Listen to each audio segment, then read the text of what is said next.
Amen. Amen. Son Père acclamé pour le Seigneur. Praise the Lord. C'est mon demande à Seigneur. Les voisins à gauche sur la droite. Même si les gens battent mais mon anité maintenant avoir mon année voilà. Il y a une dans Angolo. Il va na enza ba pambola yo.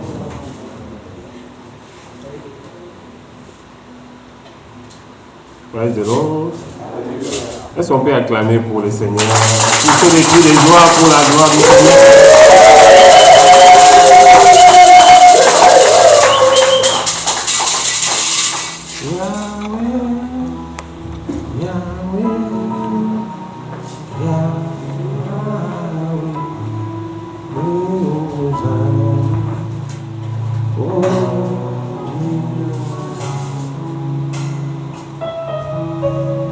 Babenga kayo papa, papa alele ozali,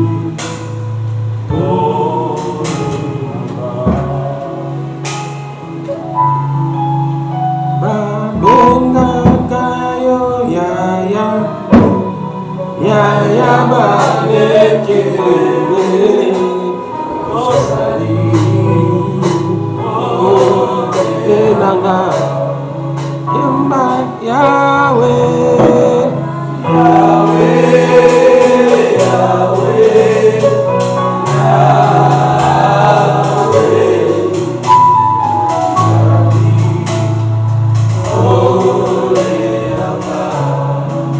Yamba Yahweh,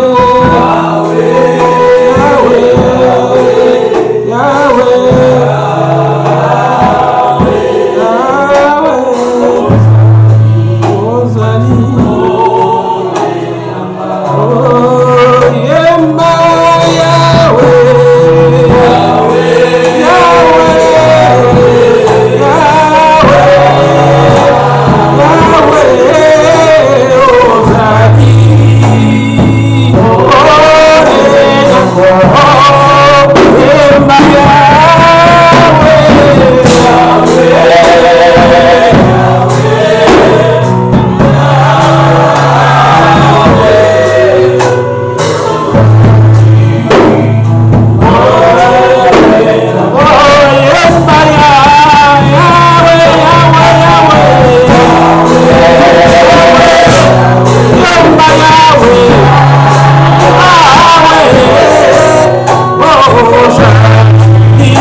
Notre Dieu, tu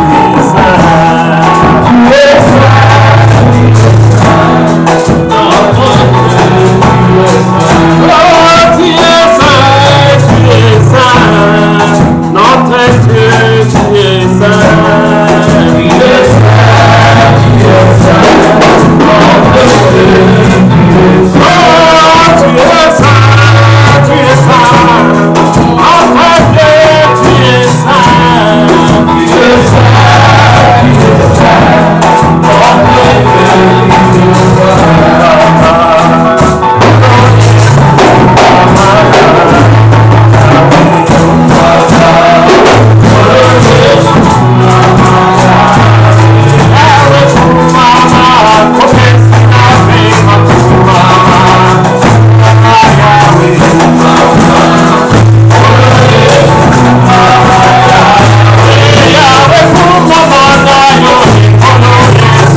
et acclamer pour célébrer les gens.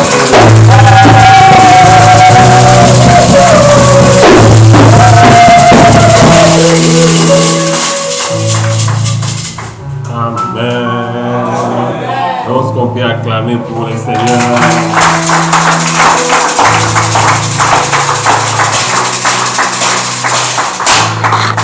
C'est quelqu'un dans la joie ce matin, bien. Pour moi, qui tu me souhaites la fille, il y a un qui m'a dit non, je demande à quelqu'un d'être dans la joie parce que tu es dans la présence du Seigneur. Oye ne pose quelque chose par exemple, on a maraté parce que zanga qui n'a les bandes, oye a rejoint yango, peut-être on bima pas matin, c'est lui le mon côté, aya pas nzambe azonga no lenge ayaki. Babi, il est des rémunérateurs de tout ce qui les cherche. Donc, nous sommes nzambe ami monde ça pas la bango. Est-ce que so sengo ezali betela nzambe maboko na milolo ici?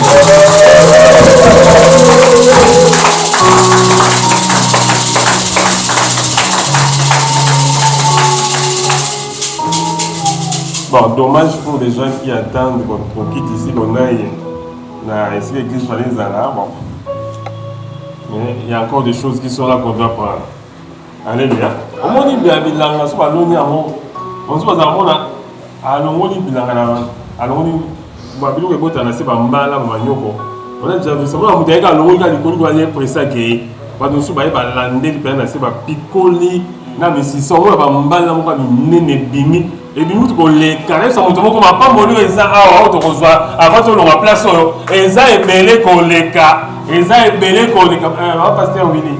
Pour le protocole, il y a un peu de cas sur la pasteur pour acclamer pour la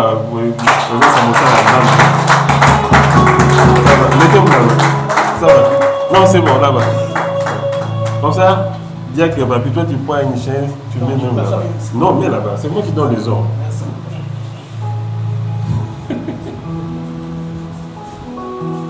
Comme toi tu as honoré quelqu'un, toi aussi on t'honore. Nous vendons la place là. Voilà. Sit down. Ok, acclamez pour le Seigneur.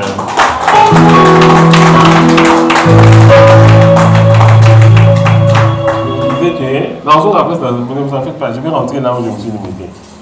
Praise the Lord.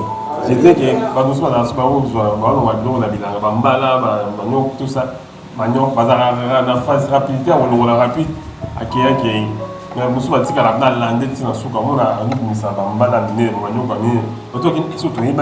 si on demande à ton roi, les gens vont continuer à courir, nettoyer qui a avant que tout soit pas sur vos pieds, mais papa mourir dans l'eau, moi je dois vous faire dans l'eau, et va encore en bas là, on a qui en conseil de m'appeler, et qu'on soit à mot, les gens vont dire pour la wana, ça va pas continuer pour la tombe à l'élan.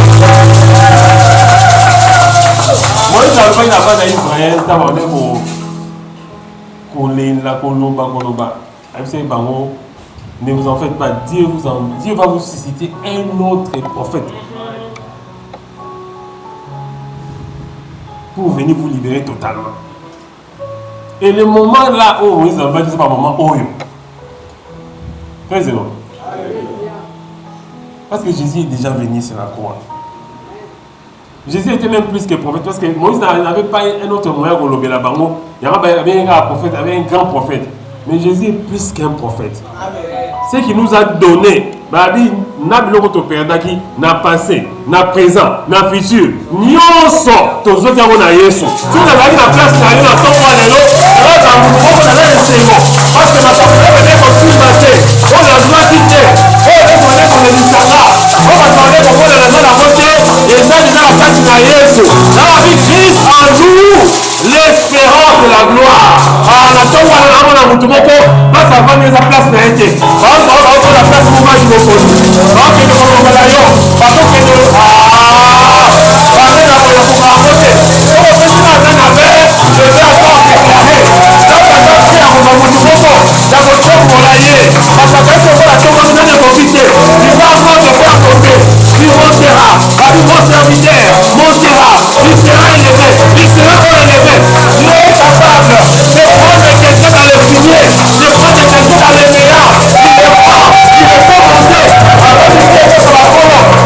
il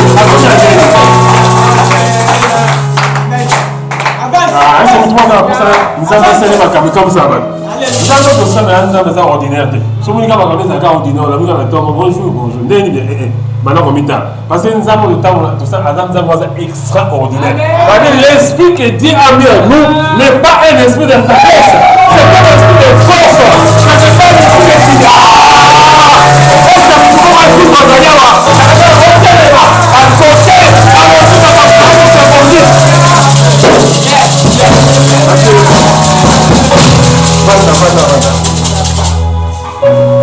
non, mais là, on va dire Matthieu, on est de Baniboy. Présent.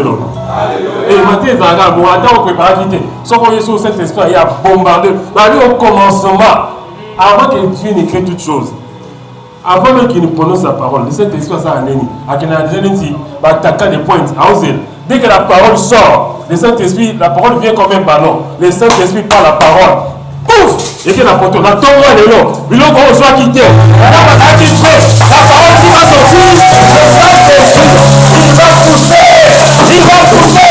Les choses vont changer. Les choses vont changer. Oh, ça qui est l'envie. Les noms sont dans la peau. Oh, ça qui est l'envie.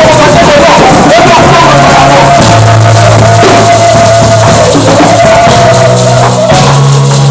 La prochaine prêcher comme ça. Président.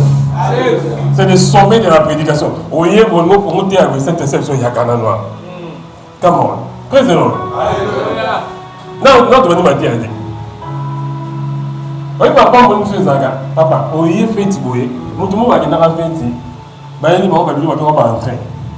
Bah, tu sais, va entrer, on va boye. Allez, attendez. Vraiment. Quand on va fêter, non, ce que nous avons, on va dire, on va se mettre. Mais si nous avons attends moi les noms, il y a des bénédictions en désordre.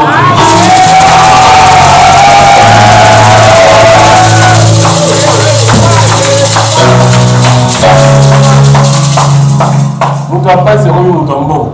Les trois gars dans l'antipode, la façon à qui on va aux antipodes. Donc nous sommes opposés à niveau moi du colo. Nous devons nous en monde totalement, à comme un monde est débordé, à mon camarade. Avec ça, donc comme pas dire, il y a mon toit qui avec l'ennemi. Vous voyez comment elle dit? Ah, pour le barabé. Président, tout comme l'énergie. Et une façon de sonner pour que le banza. Président. Babi, à ça, avant d'aller kaka.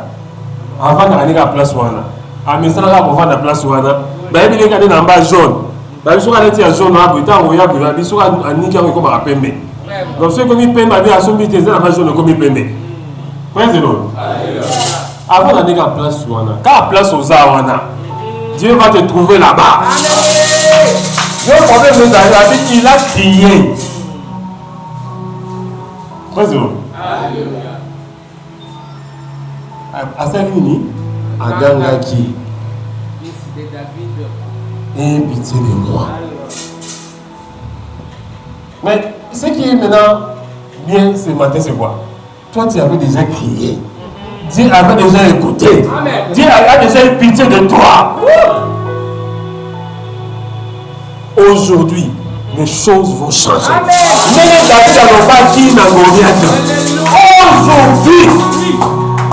Aujourd'hui, continue à la vérité. Même pas français, mais en procrastination. Remettre à demain ce qu'il faut faire aujourd'hui. Ou à l'élo, ils ont l'élo. Parce que l'élo, on est l'élo. Merci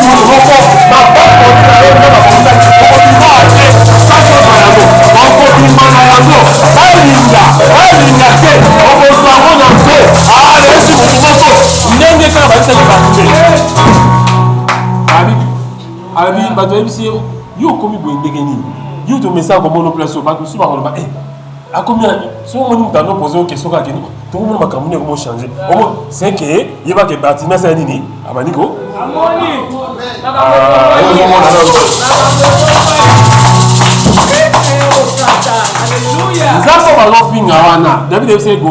les dieux d'Israël, les dieux vivants qui tiennent sur terre.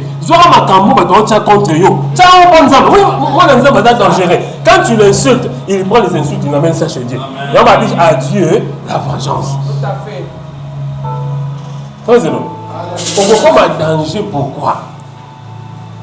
Parce que Dieu lui-même est un danger.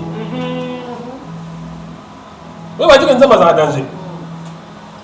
attends comment nous n'avons pas encore matin. Dieu est il n'est pas un dangereux, il est un danger. Pour la bateau, babanga kaiti. Yabi obanga satana te wa bomaka nzoto. Mais obanga plutôt wa bomaka nzoto.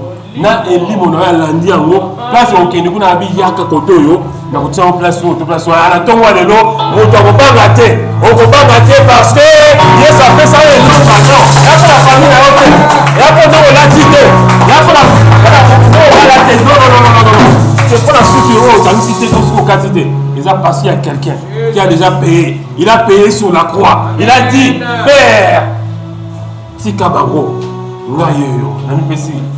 Jésus s'est substitué à notre place. Nous n'étions pas des gens habits, nous étions tous pécheurs. Nous étions comme des brebis qu'on amène à la boucherie. C'est comme ça que je voulais faire un raccordement qui n'est pas un raccordement frauduleux. Donc c'est un raccordement, on voit bien. Avec notre ministère au de l'église dans le soir. J'avais suivi quand Berger Agnès avait prêché ici, mais dernièrement il peut aider, à comprendre pour comment ce ministère fonctionne, surtout quand on a Katikati il y a année. Alors quand il prêchait là-bas, il en répondait quand tu as prêché. C'est une bonne réponse, bien sûr, pour circonscrire, pour avoir appuyé le message là. Il avait parlé comment la croissance de l'église. Tout ça là, pour que l'église école là, il a expliqué la croissance quantitative, il a beaucoup expliqué. Mais moi je voulais dire quelque chose ici pour que vous puissiez comprendre. Notre ministère, c'est le ministère de la réconciliation divine. Il a dit Nini, Moutou a un problème. Nous avons besoin d'un problème. Il faut de voir pour nous un problème. Il faut ça mais il a dit que tant que c'est problème c'est les gars, mais tous ça qui n'a pas de problème. Pourquoi? Parce que les problèmes dans nos familles, tu bongakate, tu bosala kaboete, tu botaka mwana moko, tu na tu matin avion té, on se pose à bakate vraiment un peu à monter en avion azate. Quand on m'appelle ba bombe dans ma couffée monter en avion azate. Avion maman na keka na lipo. Avion bakala na toba somo nya avion non papa na. Président, nous avons un problème. Il y a un là. Nous sommes tu comprends pas la vision. Pour y avoir nini. Ok, classe, vous autant en classe pour aller. Vous avez la classe qui a vous c'est classe, mais finalité, vous avez. Même classe, ce qui reste, c'est la culture générale. C'est tout ce qui reste après avoir étudié. Mais là, monsieur, on joue à la technologie, on va passer classe au sein de l'université. Soit la technologie, mais l'action à balettrier en truc double. Soit on comprend.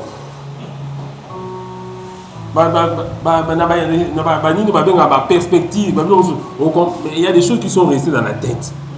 C'est-à-dire qu'il faut trouver l'essentiel de ce que nous faisons ici, sur la terre. On se voit que ça arrive à la pour foutre ma facture. Elle a mis 4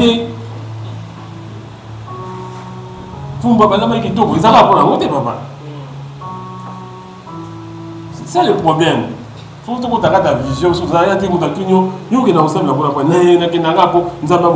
Non, c'est pas seulement pour ça. Notre ministère, c'est le ministère de la réconciliation divine. C'est-à-dire qu'il y a eu quelque chose qui s'est passé. Nous faisons partie d'un conflit cosmique. Le conflit qu'il y a eu entre Lucifer et Satan, Nanzambe, le créateur de toutes choses. Dieu lui-même, personne ne peut nous reprocher de ça. Il a voulu que ce conflit puisse s'étendre. Étant donné la position qu'avait Lucifer par rapport à Nzambe, il était comme, je dis comme un vice-président, comme un premier ministre, c'est tout ce qu'il était là. Il a voulu occuper la place de Dieu. Soulignez bien ces histoires ici. Président. Autant on a Ézéchiel chapitre 28, versets 13 à 17. Là-bas, il y a un téléphone de toi comme président. On a comme je suis en train de prêcher dans les déserts. Je suis en train de me promener ici. Il faut quand même que. On n'est pas des ordinateurs, il faut écrire. Même dans les. Je vous ai parlé de billes qui n'ont pas de choses en commis, mais Vous avez un téléphone, quand vous avez Facebook, pardon, WhatsApp, quand vous avez WhatsApp, vous avez un numéro. Les numéros pour qu'ils ont ici, pour savoir meeting les la technologie peut servir à monsieur président. Je disais que nous devons comprendre l'essence, il y a un ministère de tout ça dans notre art. Le conflit qui a commencé au ciel, Ézéchiel chapitre 28, versets 13 à 17. Pourquoi on appelle à 12? Il n'y a pas de souci.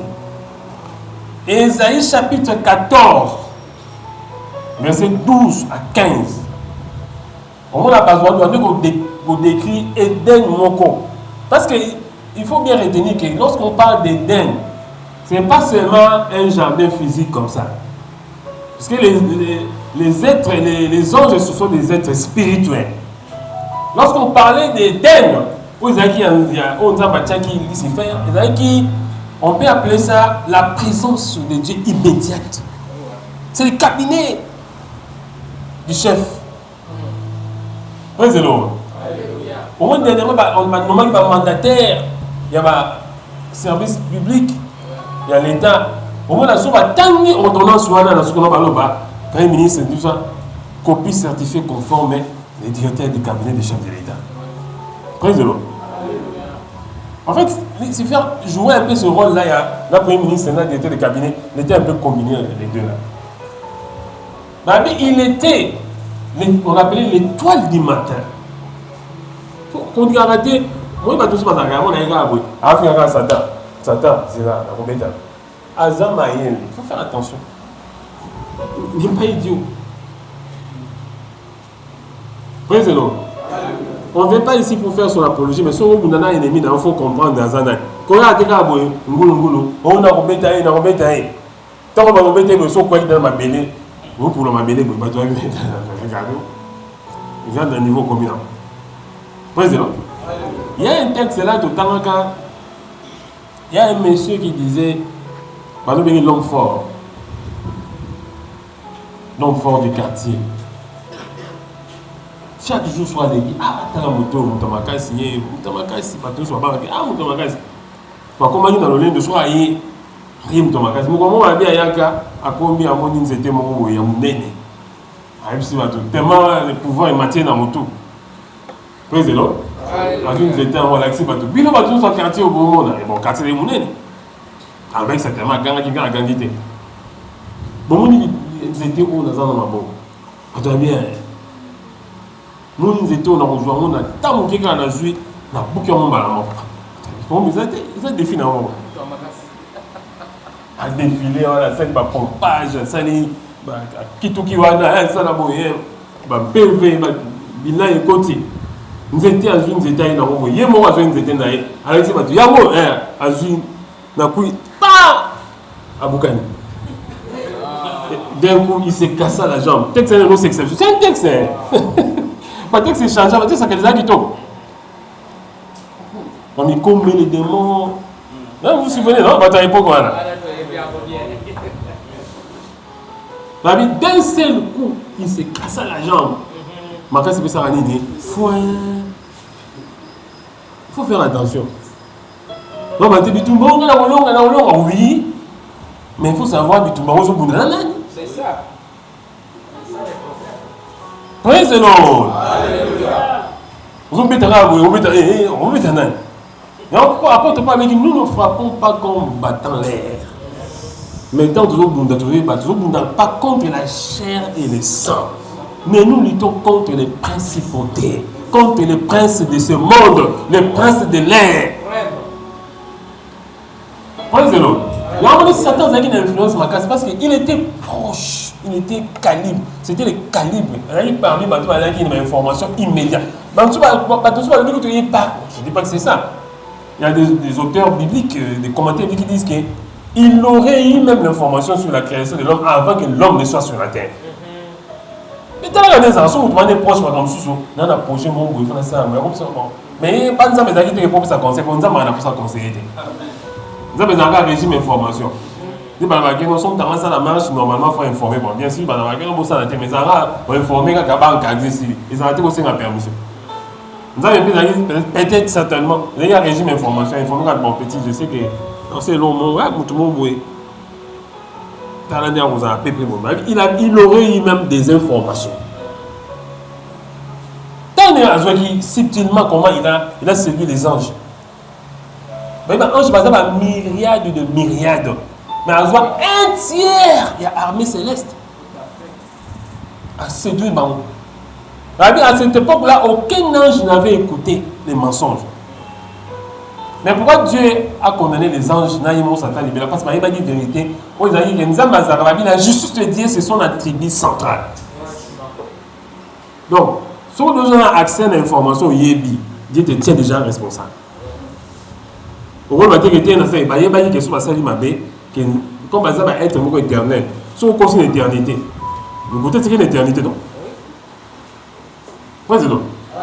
L'éternité, quand tu manges, si on est un gouba, on est éternellement.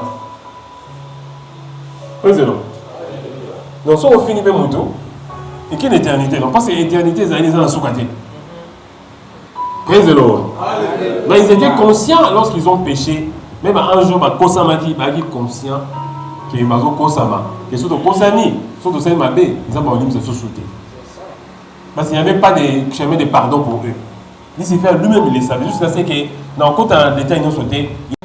Irak, première guerre mondiale. D'ailleurs, vous avez un esprit magnifique, parce que le monde sont tellement bien. Même l'arme, la fabrication des armes, c'est venu sur des inspirations diaboliques.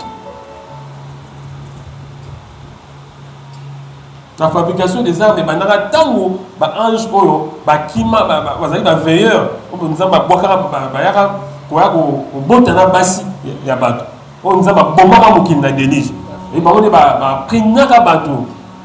pour fabriquer des armes, mais pour la beauté, pour ça la beauté, beauté, ça va bien. Président. On est dans la culture, il faut comprendre dans quel monde nous sommes. Vous avez tout la musique à la beauté. Vous avez des factures. Il y a courant, il y a maïs, il faut la classe. Non, il faut qu'il y a une éternité qui t'attend. Où passera-t-il ton éternité? Parce que lorsque Dieu a tenu Satan responsable, puis lui, c'est fait qu'il est devenu Satan et les autres anges, il a aussi laissé que la communauté humaine puisse faire son choix. Parce que Dieu est juste. La justice n'est pas un second degré. Il y a besoin d'un premier degré. Alors Dieu lui-même, dans sa préscience, il avait prévu, il avait déjà prévu. Jésus est l'agneau que Dieu avait immolé avant la fondation du monde. Donc, avant qu'il nous ait passé à Moto, quand on a fait sa plan, peut-être ça n'a pas eu qui. Nous avons dit que non, ceux qui ont quoi il paye, nous avons sauvé dans la vie. Président. Donc pour les anges, Satan n'a ange, il n'y avait pas. Nous avons concevoir en côté que non, au cas où vous avez même pardonné. Non, ils ne seront jamais pardonnés. Il ne faut même jamais prier pour les diables. Parce que si vous savez la diable, Dieu va te prendre avec lui. Il va t'envoyer avec lui en enfer. Mais quand on a appelé Satan, ça dit, ils vont frôler en miniature le péché au Satan Saladi. Il y a un Satan dans le fait. Quand on a Satan là ici, parce qu'il m'a dit, il n'y a point de salut en aucun autre nom. Si ce n'est au nom de Jésus, son nom a été donné victorieux sous la terre et en dessus. Il y a même les anges au ciel. L'agneau est souverain. Parce qu'il n'y a que Dieu qui reçoit la louange. Il n'y a que Dieu qui peut recevoir l'adoration. Oh, l'agneau là qui a été immolé, c'est Dieu lui-même qui a quitté le trône. C'est Dieu lui-même qui est descendu. C'est Dieu lui-même qui est venu payer notre dette. Il avait dit au jardin de Dieu, il avait dit à Satan, la postérité de la femme écrasera ta postérité. Dieu n'a jamais menti. Hier soir, il y a qui Zéla, il y a Ange Gabriel, avec annoncé, avec ses maris. Tu seras enceinte. Tu concevras par l'influence du Saint-Esprit. Il n'y a qu'une seule personne qui est née, pas de l'union de l'homme et de la femme, c'est Jésus.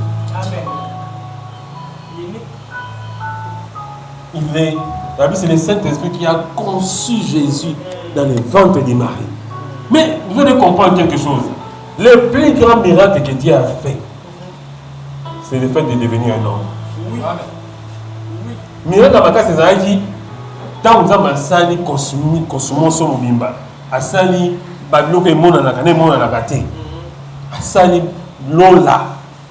Asali, biloba, angelou. Asali, mokili. Asali, bato. Babi, miracle, owana, isali, moké.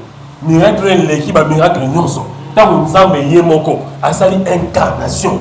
Dieu a été fait homme. Pourquoi? Ah non, les choses sérieuses vont commencer. Parce que quand Dieu avait créé l'homme, il avait dit créons l'homme à notre image. Satan voulait devenir comme Dieu, mais il n'était pas créé pour être comme Dieu.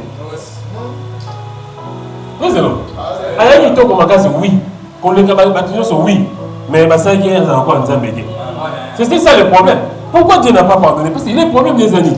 Pour son nom, c'est lui-même. Dieu l'a créé pour avoir la gloire et ensemble, Azok ça panza. Tu vois, on va y la gloire au bon sens. Pour ça, ni. Bana bilo va personne relié. Massa. Vas-y. Alléluia. On a une qualité pas voir quand on va follow mon roto, dès que nous mais ça va soso qui s'y cala. Au cas où soso mon roto mais c'est qui. Pas la tête hein. Vas-y. Alléluia. Il était créé seulement pour faire quoi? Pour refléter la gloire de Dieu. Il était même différent des autres anges. Il était chérubin protecteur de la gloire de Dieu. Donc il était là pour battre les capanes Zambé. Il y a un non gloire en Zambé. Il faut te protéger. Nous avons un matin. Président. Il n'a pas pierre. Dans son corps, il y avait des pierres précieuses. L'émeraude, l'escarboucle, les diamants, les topazes, les saphirs, les chrysolites, les pierres de jaspe. À autant dans quel mois?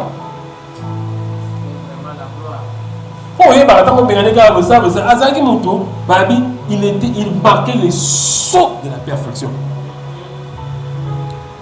Donc, ceux qui ont tous passé par louange, dans ceux qui ont passé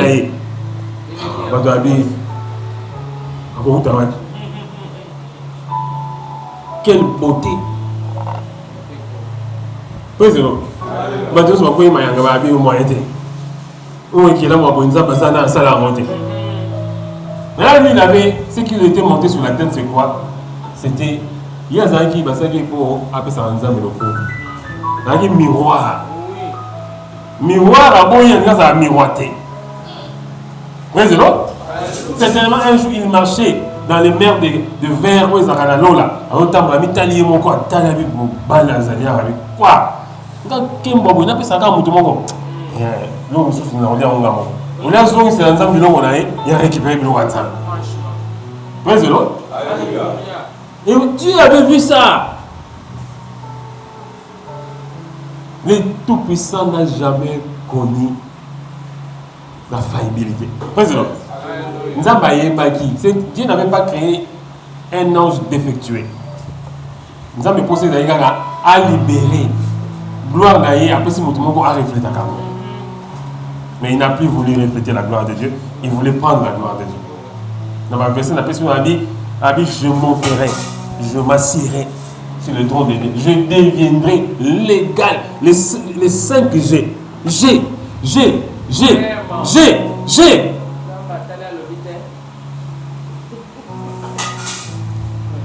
Ah ben là, au cas il y a une carte éternité. Tu veux éviter sur ça en combien de temps? Parce que pendant qu'il adorait, mais hypocrite par ça. Moi, ça m'a vraiment ça, j'ai un plan que c'est là, au Yoka. Président. Alléluia. Il y a une hypocrisie, une mensonge. Donc, pendant qu'il était au service, il y a un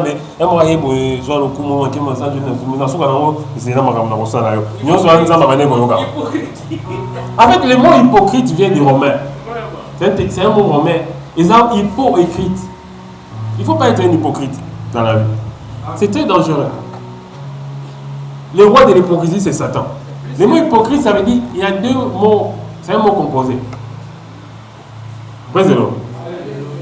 Chez les Romains, il y a le mot hypo-écrite. Hypo, ça veut dire masque. Écrite, c'est un acteur. Un acteur. C'est-à-dire que les Romains, dans le temps, ça va jouer 12 rôles.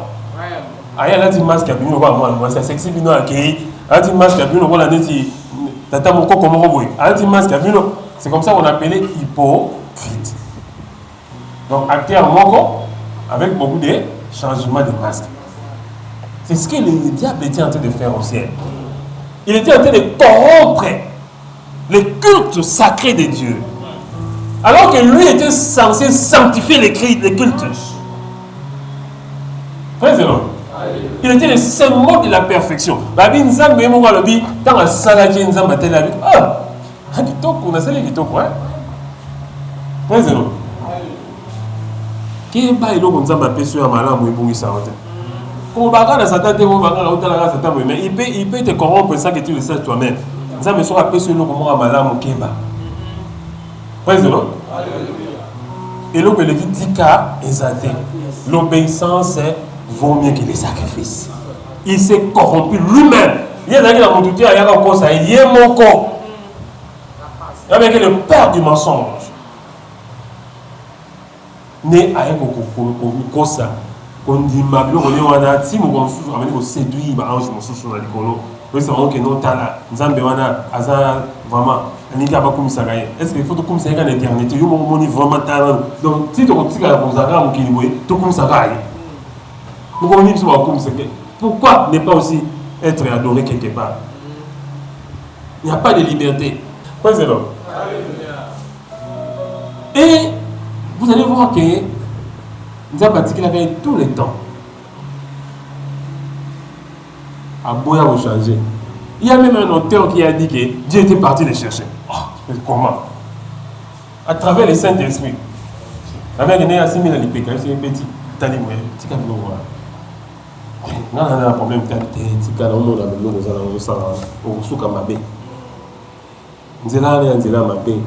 et puis, il y a un niveau de il y a un magistrat, un supermarché.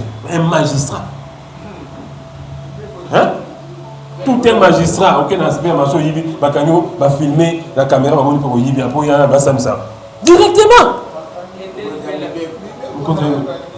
Voilà mon conseil national, ma bête est nationale. Vous avez un grand, un haut fonctionnaire, il y a l'État. On a aussi un moment où on dit grand ma papa déplicateur, ma canot pas soldat, c'est papa la caille, pas l'attaque au local.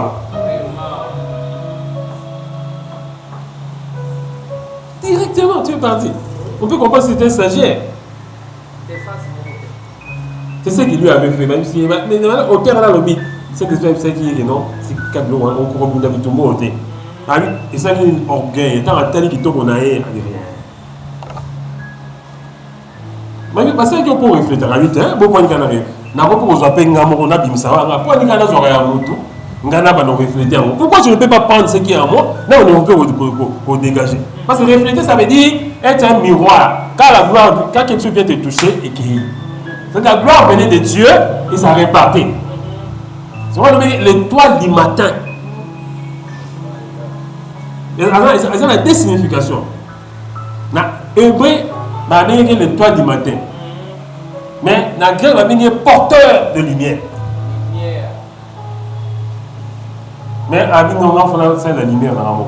Nous avons pas nous sommes dans le boy. Nous avons tout ça, tu as le choix, le libre arbitre. Nous avons connu une zélande et on a dit nous avons bien gagné. Pas combien de niveaux avec nous, non, qui nous vendent à ce qu'on a trop dans le temps, ça va dépêcher, on va exagérer. Ah bien, vous ne pouvez pas aller au fond de la l'eau, là, ça te casse, mais nous, quasi, on va tirer, tourner dans la l'eau, là. Il y a un moment déjà. Parce que, on dit, mais tirer, tourner dans la l'eau, là, je vais en fond rouler. Ma mère a pas action. En français, il y a en français mathématical. Oui, français. Président. Ce sont des actions. Les gens, par principe, ils vont pas démarrer sans qu'ils aient les années. Vous voyez que ce soit où tu as mon coin. Son sauton ça nini. Attends, où tu as jeune prière, où tu manges, nous ici là, où tu as une tendance, c'est où tu as sauté. Ah, oui, il y a un coin. Ce sont des actions. Donc, ce sont des principes. Avant, il y a présenter des gens, mais ça, bon, ça avant. Parce qu'il y a qu'on découvre, Newton, il y a qu'on découvre. Non, ils arrêtent déjà. C'est ce qu'on lui a dit. On lui a dit Tika. il est allé, il a persévéré. On nous a même avant ça, il a désobéi. Nous devons le dire, c'est que les enfants nous ont été. Nous avons même désobéi, après ça, il y a une possibilité de désobéir. Président, la classe à niveau. Président, Dieu savait qu'il allait désobéir. Mais Dieu savait que ce n'est pas lui qui allait les pousser. Et Dieu savait aussi que s'il désobéit, il m'a pour mettre un comme on a soupe quelque part. Même quand Dieu a créé l'homme, il savait que l'homme allait désobéir. Ce n'est pas un péché de dire ça. Pourquoi? Parce que il a dit Jésus est l'agneau que Dieu a immolé avant la fondation du monde. Vous comprenez ça? Donc, avant même le monde de ça, Dieu le Père et ça a dit le Fils.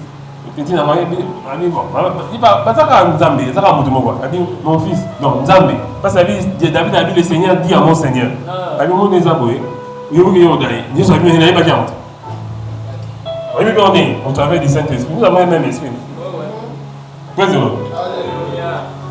Nzambe m'a dit, il y a des choses que nous ne savons pas maîtriser. On ne peut pas comprendre Dieu. Juste on comprend les Nzambe dans son Nzambe.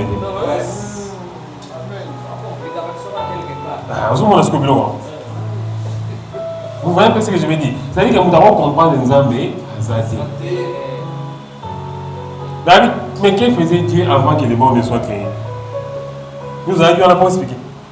Mais sur l'explication, on appelle ça Dieu d'amour. Il ne faisait qu'un s'aimer. Avant, il s'est gâté. Avant, il m'a gâté. Il m'a avant. Il m'a coupé après. Il m'a coupé pendant. Allez, si vous trouvez la tombe à l'élo, ça va boya. Alors, vous avez ça pour misser l'éternité. Après, on fait ça avant. Parce que, avant de quelque chose de se passe sur le plan visible, Dieu le fera d'abord dans l'éternité. Alors, on dit, quand Dieu commence à faire quelque chose, il est déjà fini. Esaïe a dit, il déclare la fin avant le commencement. C'est-à-dire que Dieu travaille dans le domaine de l'éternité. Soit dans les quatre éternités, à mon présent, passé, dans le futur, nous avons une chambre de mon total. Soit on continue à admission A, admission à continue A. À tout moment, on fout dans côté. Nous avons dit qu'il y a un étern, on commence à tata le pango. On va en foutre, on va foutre l'eau, on va foutre garantie. Allez, ça vous trouve.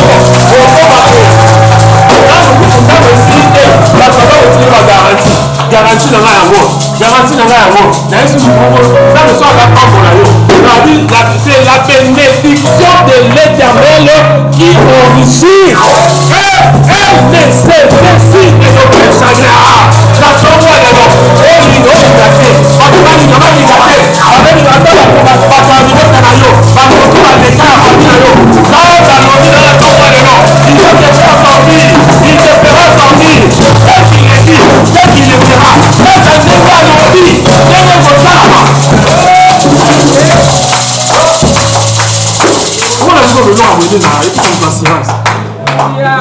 Il faut travailler dans les domaines spirituels.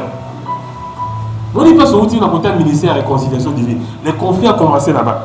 Nous avons même confié en la qui m'a béni. Le diable en fait était envoyé en exil. On va continuer à en exil. On va qui en exil. Ce qu'on y a exil, nous avons forcé. Ça c'est Dieu qui avait ouvert. Je vous parlais de tirer dans l'eau, là on avait dit là on c'est Dieu lui-même qui fondit les ciels. Il y avait quelqu'un qui pouvait le faire. Michael a bondi ça à pétailler. Oui. Ça c'est le nom Michael Alexis qui est comme Dieu. Parce que ni c'est faire un qui on est porteur de lumière. Michael a bimé. Comment Michael Alexis qui est comme Dieu? C'est pas que hier alors qu'on nous embêtait. Bah tout la question. Nan ya zalo pour nzambe. Mais Michael a dit, Michael a bâti en plate couture. Dans ce cas, on a beau à rien. Donc, il était. Les rebelles ne veulent pas partir. Mais nous avons dit qu'il n'y aura pas de paix au ciel. Nous avons dit, même l'eau là, vous avez moqué. Le ciel n'est pas trop grand pour qu'il y ait deux personnes pour avoir les cultes. Les cultes de deux personnes. Oui, mais notre vie, nous avons dans l'eau là. Président. Oh, vous avez dans l'eau là. Vous le voyez. Non. C'est dernière dans l'eau là. Mais puis, nous avons attaqué l'icolo, il y a l'icolo. Donc, avant, il peut jeter son regard au-dessus des cieux. Même dans l'eau, mais il était là avant de créer ça. Est-ce que vous comprenez? Et qu'est-ce que Dieu a fait?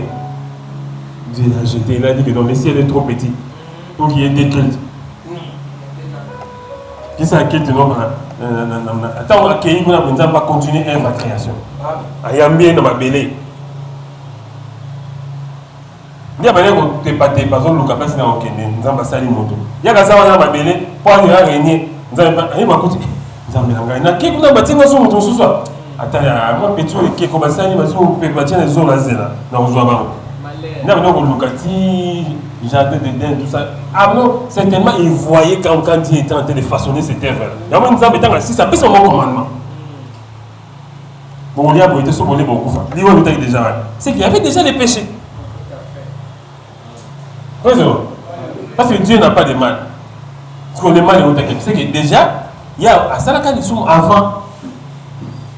C'est comme ça que, avec mon poste à moto, on nous a dit c'est la postérité. Là aussi, c'est déjà. La postérité de la femme écrasera la postérité. Alors, on nous a dit, attends, ma cambo et ma baie. Nous avons commencé à ma baie, on va servir dans le.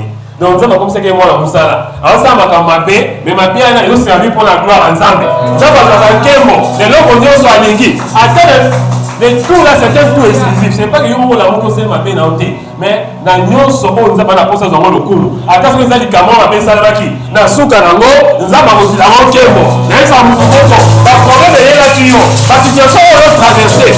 Va tirer sa gloire. Les gens diront que on est ensemble, mais il y a pas de. Après d'avoir traversé les déserts, les enfants d'Israël sont entrés dans la Santana. Pendant un mouvement de Thomas de l'eau, ils ont un mouvement. Quand ça fait un mouvement, et si on a le fond manger, si là où les animaux ne sont pas mangés, et si là où on ne peut pas les cacher, et si là où on a le mouvement. Quelle béton puissante. Président. La troisième ou trois, Bini a pédité. Mais on va la zone de son bâtiment local. Nous les avons cher, papa. Nous avons fini. Président. Nous avons fini. La vie doit être une longue côté où nous sommes la grâce. Il y a sauvé dans mon kignon. Il n'y avait pas quelque chose que nous devons payer. L'or et l'argent lui appartiennent. Dans la vie, nous n'avons pas été rachetés par n'importe quel prix. Mais nous avons été rachetés par le sang précieux de l'agneau. Quand on crée à Boumaki à Ben, Satan à côté là qui est. Il a versé le sang humain. Le premier meurtrier était d'abord Lucifer. Et le deuxième meurtrier, sur le plan matériel, quand comme dit quoi, premier meurtrier, mais le sang c'est un monde visible. Le sang d'Abel criait vengeance. Quand Dieu est venu vers Caïn, il a dit, qu'as-tu fait à ton frère? Suis-je le gardien de mon frère? Impoli qu'il était. Quand tu es un enfant de Dieu, vous êtes impoli. C'est l'impolité, c'est la méthode du diable. Même c'est comme ça qu'il avait été impoli pendant ça, mais il avait fait tête. Il a dit, yo, gloire au ça va pour pas réfléchir. Yo, ni quand vous êtes gloire, yo, vous avez gloire, on va malamuter. Moi, je vais refléter ma propre gloire. Yo, va dans le trône, on va dans le trône, on va Président. Ça m'a dit, c'est la voix du sang. Le sang a une voix. Président. Il y a un temps où nous avons dit que nous avons dit que parce que l'homme devait mourir directement. Mais pour atténuer la colère de Dieu, Dieu tua un animal. Mais l'animal qui avait été tué, c'était l'image de Jésus qui devait mourir pour donner son sang pour nous. Quand il est venu sur la terre. Je parlais de notre ministère, le ministère de la réconciliation. Aujourd'hui, je vais, comme dans la 4 année, pour comprendre bien la philosophie de cet appel que Dieu nous a donné. Président, Quelque part, Jésus est venu maintenant. Qu'est-ce que Dieu a fait? Au travers du Saint-Esprit, Jésus a été intronisé sur la terre. Maintenant, quand Jésus est entré sur la terre, comme Jésus est Dieu, en lui réside la plénitude, toute la plénitude de la divinité. Donc, ils ont la partie montée à mon Zambé, à mon cœur. Il était pleinement Dieu, mais dans le mystère qu'il s'est incarné. Donc, qu'est-ce qui s'est passé? L'homme était créé à l'image de Dieu, mais il a perdu la divinité. Ce que l'homme a perdu sur la terre, c'était le Saint-Esprit. Le gouvernement de Dieu, c'est le Saint-Esprit. Le gouverneur dans le royaume de Dieu, c'est le Saint-Esprit. Alors, quand l'homme a péché, il a perdu le gouverneur. Le Saint-Esprit a payé bagage, il est parti. Qu'est-ce que Jésus est venu faire? C'est le Saint-Esprit maintenant qui voulait revenir dans l'homme, qui a pris la divinité absolue. Il l'a mis dans la chair. Mais quand la divinité absolue est sortie, il devait avoir un esprit. Il ne pouvait pas avoir l'esprit de l'homme. C'est l'esprit de Dieu. Yahweh a dit, nulle part quand Jésus était sur la terre, il y avait des miracles qui se faisaient. Jésus avait pris en otage le Saint-Esprit. Il marchait avec le Saint-Esprit. Il y a un temps, alors qu'est-ce qui s'est passé? On parle de Jésus Christ. Jésus, c'est la chair. Président. Christ, c'est l'esprit. Qu'est-ce qui s'est passé? Christ a pris Jésus, il l'a mis dans les ventres de Marie. Pour comprendre le roi. Président. Quand il est né, il est devenu Jésus Christ. Alors Jésus a pris Christ, il l'a mené sur la croix. Président. Quand ils sont arrivés à la croix, Christ a pris Jésus, il l'a offert. C'est comme ça que les saints devaient quitter le corps de Jésus. Il y a un Jésus alors qui Père, pourquoi m'as-tu abandonné? L'esprit qui était là, c'était l'esprit du Père. Quand Jésus disait Père là, il s'adressait parce qu'il était 100% homme, 100% Dieu. Il s'adressait à la divinité absolue. Il disait Jésus, regarde Jésus, mais Christ a nourri au Africain. Christ a dit oui, si je t'avais mis dans le ventre de Marie, c'était pour venir t'offrir. Et on a dit, le Saint-Esprit a amené Jésus dans le désert. On a dit parce qu'on a Azali Katinaye. Pour qu'il soit quoi? Tenté. Pour ceux qui sont diables, en fait, le menu que Jésus devait préparer, c'était venir sur la terre et ne pas pécher. C'est ça le problème. Pour nous perdre le royaume de Dieu, le leadership, les dons de l'homme, c'était dominer sur la terre. Et on dit, nous avons année de consécration pour impacter le monde avec son don. L'homme était appelé à dominer. Le mot dominer vient du mot hébreu eragon, qui veut dire travailler, gérer. Donc le gestionnaire physique de la terre, c'était l'homme. Dieu était un roi. Il est le roi de toutes choses. Il est l'auteur de toutes choses. Il avait écrit l'originateur. Avec A-I-R-E. Il a dit que si nous souhaitons exister, les a pour y éliminer par 24 réveillants. C'est parce que tu l'as voulu. C'est comme ça que ces choses-là existent. Mais Dieu qui est dans le monde spirituel, il devait régner dans le monde physique. Alors qu'est-ce que Dieu a fait? On commence à dire Dieu créa l'homme à son image. Donc l'homme qui a été créé était d'abord un esprit.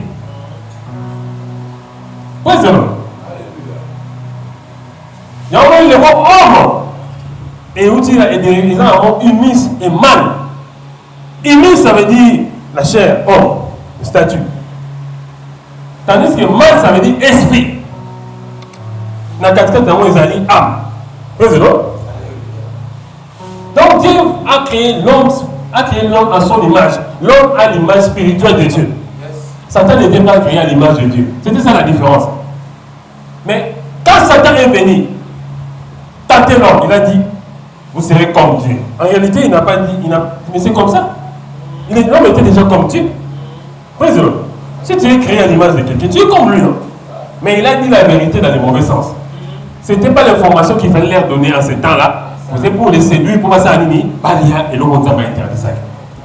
Mais Moto a perdu position là qui n'a pas ça. Il y avait d'abord l'homme, les anges. Mais quand il a créé l'homme, il y avait d'abord Dieu et les anges. Quand il a créé l'homme, il y avait Dieu, l'homme et les anges. Quand l'homme a péché, nous avons comme la serre à base de nous. Pour restituer l'homme la place de Zaki Nango. Et là-bas, quel moment de Zaki Nango? Parce que Adam et Ève, ils n'avaient pas Zaki, mais ils ne savaient pas qu'ils étaient nus. Est-ce que quelqu'un peut m'expliquer? Sur le cas de la motivation de la matin, au moment de la ils avaient un habit de gloire. Ils avaient un habit de gloire. Tabalé, il veut qu'ils étaient nus. L'habit de gloire qu'ils avaient là, c'était l'Esprit de Dieu. Amen. Ils le voyaient comme Dieu voit. Pour que l'homme spirituel puisse dominer et faire dominer Dieu qui était dans le ciel. Parce que l'homme spirituel était en communion avec Dieu. Donc quand l'homme spirituel était en train de régner, en réalité c'est Dieu qui régnait. Là, quand on sait que régner, on régner contre eux. Et Dieu a regretté cela. Mais pour ça, nous avons restauré mon tout. Donc l'homme a perdu la divinité. Alors qu'est-ce que l'homme de Dieu devait faire? Le roi a perdu que mon Zambé, nous avons versé un comme une moto. Pour ça, nous avons tout à mon Zambé. Donc Dieu a été fait chair. Et je dis que Christ, l'Esprit a pris Jésus, il l'a mis dans le ventre de Marie. Quand il était sur la terre, il était Jésus-Christ. Jésus a mené Christ partout. En ça, un miracle.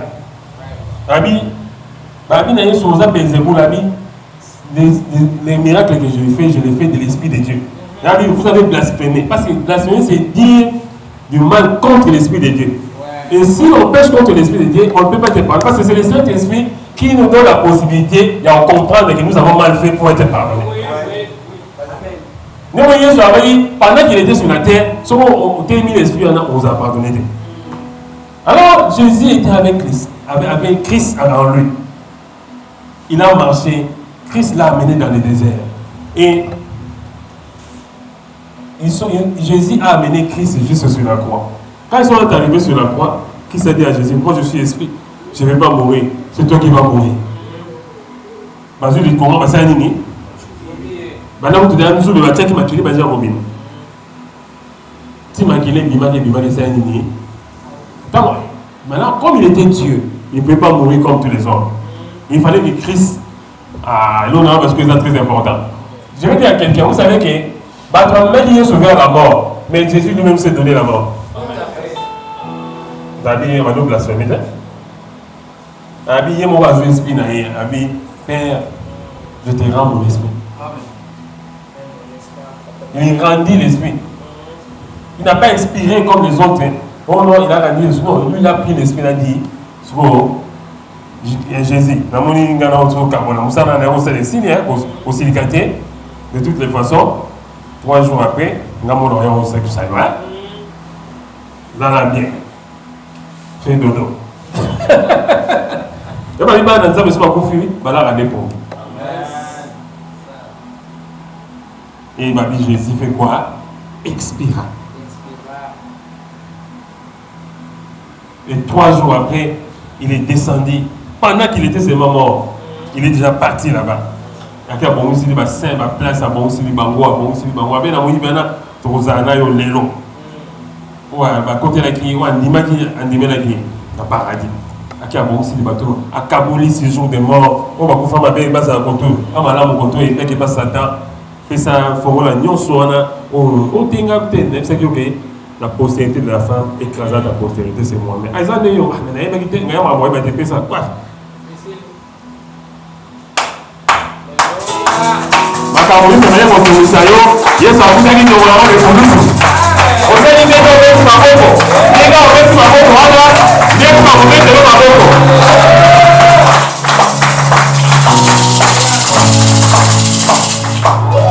Il a terminé. C'est quoi le problème de la mission? Ça, c'est une consécration pour impacter le monde avec son don. C'est-à-dire quoi? Jésus, maintenant, quand il est parti, je ne vous laisserai pas seul, mais je vous enverrai un autre consolateur. C'est lui, l'esprit de vérité que le monde ne connaît point. Mais vous, vous le connaissez parce qu'il demeure en vous. Et nous, nous avons localisé le musique à la hauteur. Et ça dit pas tata voici, et ça dit pas non, et ça dit pas dans la poto, et ça quand il a yo, l'objet qu'on a yo, et ça fait pas la chanson qu'on a yo. Il y a l'esprit de Dieu, il y a l'esprit qui donne le souffle de vie, il y a l'esprit, ça dit quand vous avez même dit Ézéchiel, les ossements dans la ossements desséchés. Il a vu les ossements qui étaient là. Il a dit seulement Israël, qui a obéi ça. Dans ma tournée, fils de l'homme, ces ossements reprendront-ils la vie? A dit Seigneur, tu le sais. Ah, bien qu'ils ont répondu à Dieu, moi, les gars. Dans ma vie, prophétise sur ces ossements. Prophétise. Je dis à quelqu'un ce matin, toi, ton problème, c'est seulement de prophétiser. Donc, ta prophétie, c'est ta foi. Ta prophétie, c'est la déclaration qui te va faire. Bah, habitant va prophétiser. Bah, Babi, nous sommes continent le coup à Wana. Alors, tu sais, avant de me dire ma mère, tout ce qu'on a télé mélange. Et c'est que la monnaie nous sommes continent, mais tu n'as pas besoin de me dire. Je vois, ils sont montés, ils sont sommes continent, mais dans la souffrance, ils babi, aux armes, armes, me souhaiter. Prophétise. Et appelle l'esprit des 80 et compte à 4 d'abord. Quand il a prophétisé, il vit une grande armée. Ah, j'ai dit à quelqu'un ce matin, il y a une grande armée, il y a quelque chose qui va bouger, il y a quelque chose qui va changer, il y a quelque chose que tu n'as jamais eu. Tu vas recevoir ce que tu n'as jamais reçu, ce que personne n'a jamais reçu dans ta famille, ce qu'aucun de tes amis n'a jamais reçu, ce qui ne s'est passé jamais dans la génération, c'est ce que Dieu fera. Il y a un qui n'a pas été dans la même école à Sissi. Avec la mission que chacun transporte sa croix. D'ailleurs, ça montre mon lobby. Je vais le conseiller. Même si que on dit qu'on verra pas tout. Mais c'est bon? Qu'on verra tout. Ça n'a pas pour nous ensemble. Mais on voit tout quoi modèle. Même pas tout le monde dans la Bible. Bazali Batoné Tibiso. Bazali peut qu'on y quoi. Comment ça parcours Bazali qui n'a pas passe. Mais il y a ce temps à y dans la soupe à l'amour. Après, nous dans ton croix. Mais c'est lui qui veut me suivre. Transporte sa croix. Je dois croire d'ailleurs. Je dois croire d'ailleurs. Il y a la consécration. Président. Pourquoi? Pour que dans la yo. Parce que nous sommes dans la salle. Pour ce point bit. Et nous avons raté dans le hasard.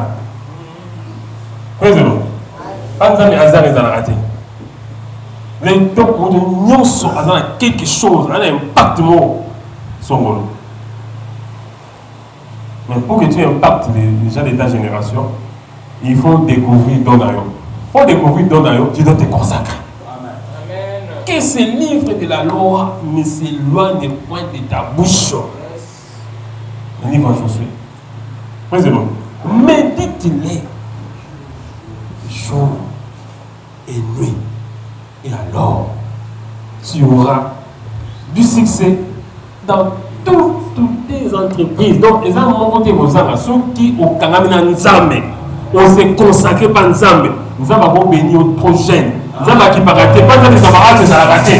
On a on parle moins de temps, on parle moins de midi, on parle moins de quoi. Année au pas moitié, année où sont pas moitié. On s'est excédé, on s'est pas mort. Mais il pas volé, il pas mort. Nous avons autant pour la mais tu peux aussi passer les épreuves. Président, même Jésus, Le Saint-Esprit l'a fait passer par l'épreuve. Désert. Kanya Pemba et Léona. Tata là-bas. Oui, Bongola Lipa. Bongola Babiloko Mikedi. Babanga. Nous avons 4e makasi bozo vananga bozanza. Bongola Bongola. Président. Nzambe asara biloko wana te. Nzambe akréaka. Ils ont une faute en grâce à Jésus. Dieu ne prend pas les choses à Zuli Banga à comme ça on liberté. Ça va multiplier. Oui, c'est bon. En réalité, c'est je vois les Banga comme ça on libère. Oui, c'est bon. Il y a je vois les Banga comme ça on libère. À l'encontre, on va voir l'ensemble. L'homme ne vivra pas seulement du pain, mais de toute parole qui sortira de la bouche de Dieu. La parole qui va sortir de la bouche de Dieu peut faire sortir les pains. C'est ce que Jésus voulait dire. Si j'ai besoin de pain, je peux demander au ciel. Pas boulanger Bazali. On a sous la tentation. Les anges vinrent avec la nourriture pour les servir. On a monté la soupe. La soupe, il y a des bilons. Oh, tant de fois, on a monté. On a monté. Mais la soupe la tentation, on a pris mariage, parce qu'il y a des bilons. Mais soit pour ça, on les a dit, nous avons un biloko. Il l'ordonnera à la bénédiction. Nous avons pas raté les banques au lieu de bêta. Mais du banque, comme elle est peut-être. Même si ils sautaient, sont sautés en titre d'ange d'ailleurs. Ils ont versé un psaume. C'est que le diable disait, en fait, lui, il dit la vérité, la place dans la montée. Pas bien en médisance. C'est dire la vérité, mais mettre ça à une autre place. On doit attendre un malade, oui. À cause de ma personne, ça s'appelle un sida. Il y a un autre examen. Président. Donc, à cette maladie, il y a son mais l'homme vaccine à ce cas-là, ils ont bien été. Quand il y a un temps là, il y a un temps où il y a des gars qui ont été comme sous le monde, mais on va ça, on va bâtir. Président. Avec un gars qui a été oh, non, non. Donc, le diable l'a amené dans le terrain. Il y a souvent c'est adoré. Jésus n'a jamais contesté. Et le parce qu'il a mis une loi spirituelle. Comme il a été jeté, il a fait tomber l'homme. L'homme avait perdu la domination sur la terre. Lui, maintenant, il est venu dans le désert. Il a pris domination. Il y a un domaine, il y a mon bébé. Mais c'est si tu n'adoreras que le Seigneur. Donc, allez, va-t'en. Un bengani, un bis c'est trop, et coquille. Les mamans, soit ça, on veut nous mettre un thé, on veut tirer un bruit. Et les kimi, soit les kimi, alors, comment tu allais? Pas comment tu allais? On dit qu'il y a vous avez quand même moi, vous avez quand vous avez couche, pampers, et tout ça. Regardez. Tu n'es qu'un bébé. Président. Il y a un problème amis dans ma parole là-bas. Si on parle, si on tient les parents, on a un soir à moi, moi, quel ce temps nous allons voir, qui me dit que tout ça n'a ming, on a vraiment vendu comme vous. Ça y est, attention au collier, on lui la parole, moi, il va dans ma femme, on a un talon à moi, vous savez. Il vient d'un côté à l'hôpital, on a ça 15 jours d'hôpital pour la yo, pour nous remettre la gamme, on a un peu la fatigué. Alors, on dit, il n'y a pas. Président. Satan, ils sont petit Satan. Attends-toi. Exagéré. Va-t'en. Ici, les anges, ma sanini, il y a des locaux, famille, tout, et coquille. N'est-ce pas, mon corps, attends, nous sommes traversés, on a pas ici. Nous avons besoin de savoir, nous avons besoin de la lola. On va là, on va les goya. C'est que, ange, on peut s'en ici. Et on compte dans la carte à congélateur, et on compte dans la carte à garde-robe, et on compte à passer au salade. Et on nous a et on nous a place là, on commence. Comment ça, on dit, on est comme ça là, on est réunis pour nous combattre l'avion. On peut mettre dans la colo. On va dire à tout le monde, on va dire à tout le monde, ministre. On va dire à tout le monde, est-ce que nous devons ça va me concentrer. Ça va me concentrer.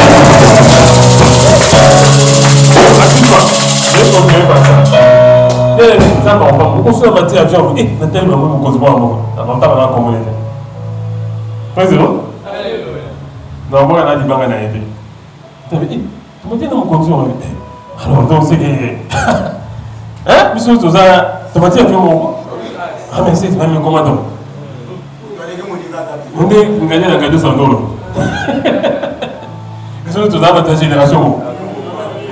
Faut te mentir à bien alors. Oui, oui, c'est ça qui me cause sur ton caboulet. Mais c'est ça. Ah, non, mais nous devons pas passer.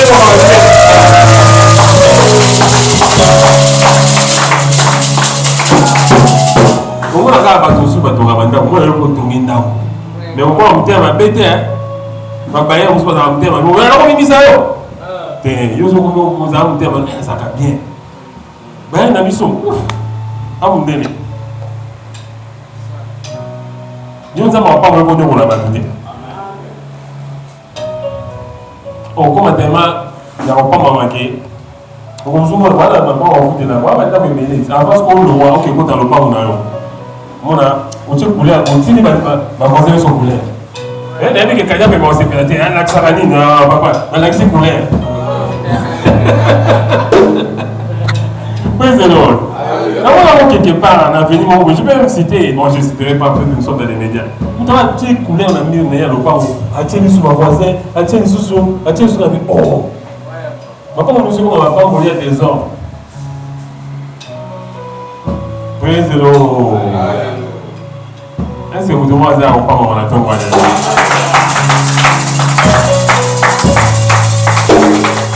Donc, soumets-toi à l'Éternel. Mets ta confiance à l'Éternel. Praise the Lord. Cherche-le dans toutes tes voies. Et il aplanira tes sentiers.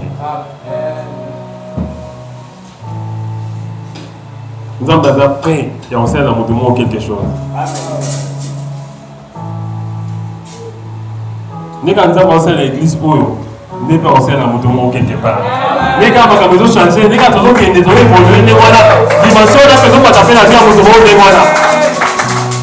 Nous devons encore dans la zone de confort. On compte dans la zone de confort. Moi, je vais vous place, c'est à courir 4 ans, à courir 4 ans. On courir 4 ans, c'est un groupe électrogène. C'est un groupe électrogène, on a l'équipe n'a pas de solaire. On sait éclairage, on a un éclairage. On ça va devoir. On dit que nous les électriciens ça devoir. Donc ils vont monter papa dans l'air. Nous avons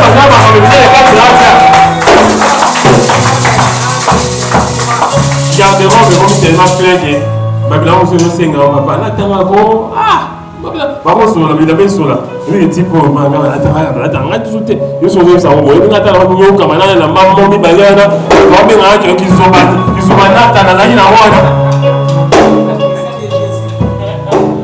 ma chaussée comme quoi ya nakata so ko tu so bimi moi la chaussée so quoi les ça là oui non papa ah ça on va non bon tiens on veut les qui me faut pas bimi so les qui me kaba oh mais c'est bon ça là ben mon garder au béton non pocho n'enza pas en fou ça so na on le ça on tout yo so à tous ça le ma mais là pour ça à fouler après tu m'as dit là donc on a poché si pour même il n'est pas monnaie dans ma case. Donc il avait tout dit, là où on vendit, tous les hommes mariés, toutes les femmes mariées, ils sont belles, ils sont masses. On a un cabane. On s'est dit qu'on va dire qu'on va dire qu'on va bien sûr dans le cabine, on va te confier dans le foyer. Toi tu es sage. On va dire qu'on va dire qu'on va occuper de moi. On se dit yango. On peut s'arrêter. Ça t'a arrêté à côté de nous et moi là. Même si nous on se dit que non, tant que ça mobile, moi ça va prendre. Tu veux que c'était on te on a dit on pas tu gagnes non c'est on gagne je dis c'est pas mal mais on peut ça nous quitter parce que on peut essayer la maman a peine d'ici quand on a évité le théo arabe j'ai jamais été sorcier président ça peut nous signer le théo arabe à qui non quelque part aller quand on dit choses. Mais puis ça fait la conviction. Nous sommes au PC un documentaire à l'aise là-bas, on va pouvoir sauter. Puis ça fait la conviction. Président. Parce que moi je vois des gens que tu es béni. Quand tu es béni, on dit que la congélateur, tellement. Oyo, il y a ces raisons comme ça. Oui, ça c'est la zone de confort. Même temps, on m'a dit pour la dire. Parce que ce que Jésus a fait sur la croix, c'est presque tout ça.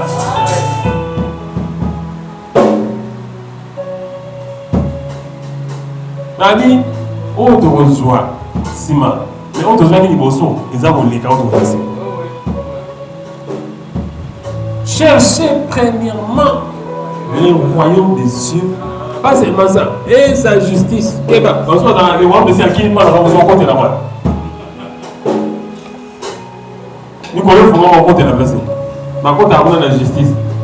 Je suis dans une nouvelle Jérusalem. Il n'y aura ni impédique, ni moqueur, ni flatteur, ni menteur, ni adultère, ni la chocolat robe d'ailleurs, lavez vos robes.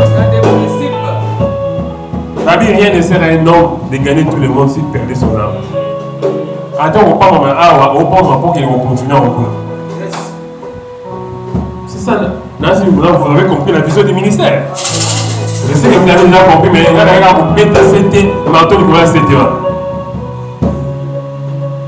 C'est ça que nous nous poursuivons. Il y a un score pour la clôturer. Matthieu, chapitre 28, verset 19. On est dans le temps. Vous comprenez, dans le temps, on a versé dans Souka.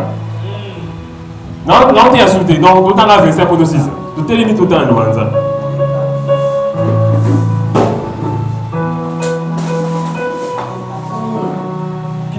Bon, je peux dire moi-même. Allez, faites de toutes les nations les disciples. Des disciples. Allez, faites de toutes les nations des disciples. Oui. Les baptisants au nom du Père, du Fils et du Saint-Esprit. 20. Ça c'était 19. 20. Donc, Matthieu c'était 28, 19 à 20. 20 maintenant. Et enseignez-leur à observer tout ce que je vous ai prescrit. Et voici, je suis avec vous tous les jours jusqu'à la fin du monde. Acclamez pour le Seigneur. Je voulais réciter seulement les psaumes 23. L'Éternel est mon berger. Je ne manquerai de rien. Il me fait reposer dans le vert pâturage. Il me dirige près des eaux paisibles. Il restaure mon âme. Même quand je marcherai dans la vallée de l'ombre de la mort, je ne craindrai aucun mal, car tu es avec moi. Ta houlette et ton bâton, ce sont eux qui me consolent. Excellence. Acclamez pour le Seigneur.